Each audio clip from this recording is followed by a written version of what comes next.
Hi, and welcome to this episode of Victory Talk with Latasha White. Today, I am so excited to bring my special guest, my very first guest for Victory Talk, and none other than the guy that I got to call my husband for almost 24 years now, Mr. Reggie White. Babe, welcome to the Victory Talk set. Thank you. I'm glad to be here. I'm so glad you're here. All right. And really why I wanted to have guests, I thought that, it's an absolute wonderful thing to hear from me and what God downloads to me for other people. But why not hear from other people that are actually walking out in victory as well? And so it's not only about me, it's always about what we can do to help you walk out victoriously. That's what Victory Talk is all about. And so very first to mind came Reggie White. Reggie White being my husband, who, really has taught me a lot when it comes to walking out in victory. When it comes to walking out, like, how do I really get up and make this thing happen? And he really, I tell him all the time that he's called to remove the excuses for people because, it's not only about what we can do for ourselves, but it's what other people can see through us that makes them feel like, yeah, I can do that too. And so, babe, yes. What I want to talk to you about is, so I'm going to rewind for folks about 20 years. 20 years ago is when you very first were diagnosed with retroperitoneal fibrosis, which is a big old word to say there's some scar tissue that lives in his body that doesn't belong there, okay? And doctors absolutely had no idea where it came from, what it was going to do, no reason for it to have shown up, right? And when it did, it really just wrapped itself around organs, wreaked havoc in his body. And we didn't know what that was going to mean. We still always don't know what that means. But what we do know is the God that we serve, right? And so in all of those years of this happening, like I said, that's almost 20 years ago. He was 29 when he was first diagnosed, and we're going to get to celebrate a big birthday next month. I won't say 50. I just did. I'm sorry. But that is a blessing in itself because doctors were like, we don't know what's going to happen and we don't know how long he's going to be around. And so he teaches me every day because there is no cure, because there is no, this is exactly the course of treatment of how to walk out victoriously every day. And so I want to ask you, babe, like, how are you able to show up every single day in spite of? Well, basically, I've always been a go-getter. Work ethic has always been on point. I like to work, put it that way. And so I just keep going. I know I have a condition and I know how serious it is. I just have to readjust what I do, readjust how I do things. My energy level is not like it used to be, so I can only do so much, but I still go. I don't sit around and just, woe is me, just sit around and dwell in my feelings and what's going on. I still get out and go do what I got to do with moderation. And so it's just a mindset of just wanting to keep going and not giving in to your situation. And, he says the moderation, I don't see it as being moderate at all. I feel like this guy is getting up and running the world. And I'm like, okay, who am I to be sitting here and not doing my part, right? Why am I like feeling like I'm just going to chill on the couch today and he's out mowing and doing all these things? I'm like, okay, Tosh, get up off the couch. You got some things that you can do as well. Because, I don't have his story.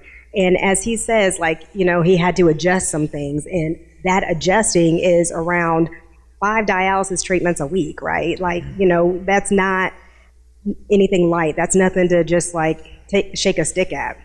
And you never know, like from day to day, like he says, he doesn't know how he's going to feel.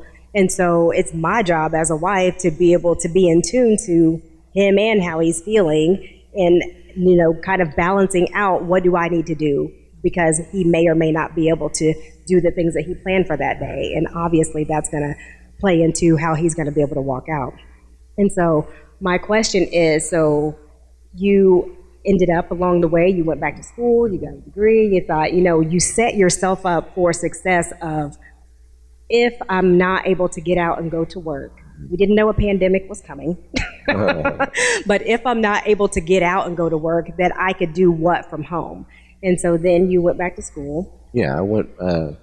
Always had interest in medical things, so I went back and medical billing. And so I figured if I can do that, I can do that anywhere. You don't have to be in a building. You can be at your home, at your desk, whatever. So I figured that's something I can fall back on because all I've ever done was manufacturing.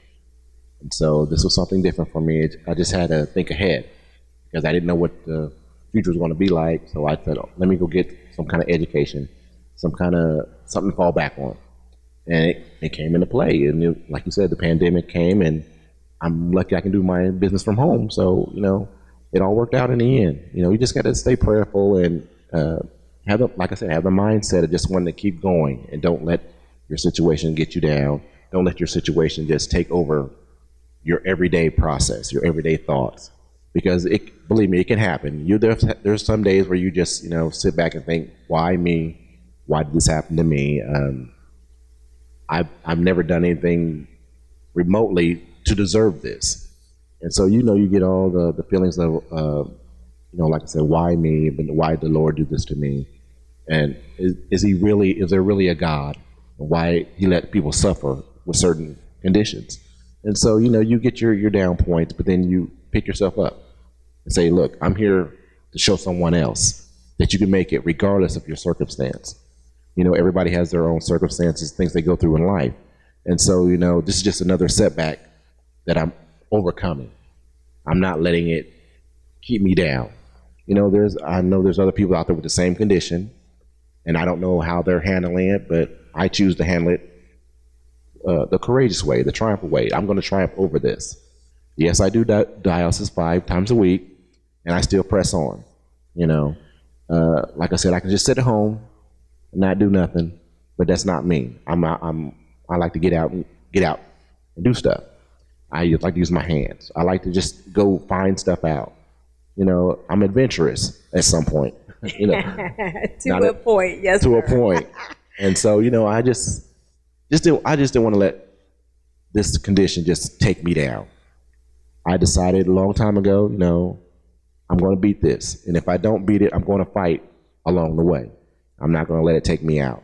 And so I'm just thankful that I have my wife here. She's a nurse by trade. And so it all worked out. Because, us men, we don't like to go to the doctor. We fight it. And so she pressed me to go what's going on. And so I'm glad we did because the diagnosis wasn't good when we finally went. So, but God overcame, God brought me through all that, and I'm here today. And just to see me, you wouldn't know that I was going through anything, because I'm not one to broadcast it. I just walk it out, basically. And when people look, and when they find out, they're like, "Oh my, I didn't know." You don't look right. I don't look like I've been through what I've been through. So that's a blessing in itself. Because there are others that may have the same kind of condition and not fared so well. But I just thank God that I don't look like what I've been through. And that's through the prayers of my wife and family, my church family. And, it's just God's will. Right, that's good. And, you'll walk through the fire, and no kindling should set up on your clothing. So you're not supposed to walk out looking like what you've been through. You're not supposed to go through life with the whole woe is me. Like, we all have things to go through. And just like, we said in the beginning, the disclaimer is, no, this might not be your story, but what is your story? Like, think about what are you facing in life that you're like, oh, this has just gotten the best of me, and so I'm just going to lay down. Absolutely not. Absolutely not, sis. Like I told you last week, that we need to be about our Father's business. And so what is that? Is he like calling you to lay in the bed? I'm pretty sure he hasn't. I'm pretty sure he hasn't. And really, I wanted to have Reggie on as my first guest because so many people know him. Even you all who are watching now may know him and know maybe a little bit about his story, but not really know how he's walking out and what he's going through, or if he's going through anything. And, I just wanted him to be the example of showing you that, maybe you think about if you're not feeling it that day, well, man, if he's going through that and he can do it. And we just shared a glimpse, right, of his story and what he's going through. And everybody's walk is different. Maybe yours isn't a medical challenge. Maybe yours is an emotional challenge. Maybe yours is just that I'm not really sure what my next step should be. But being able to press into that is what makes all the difference.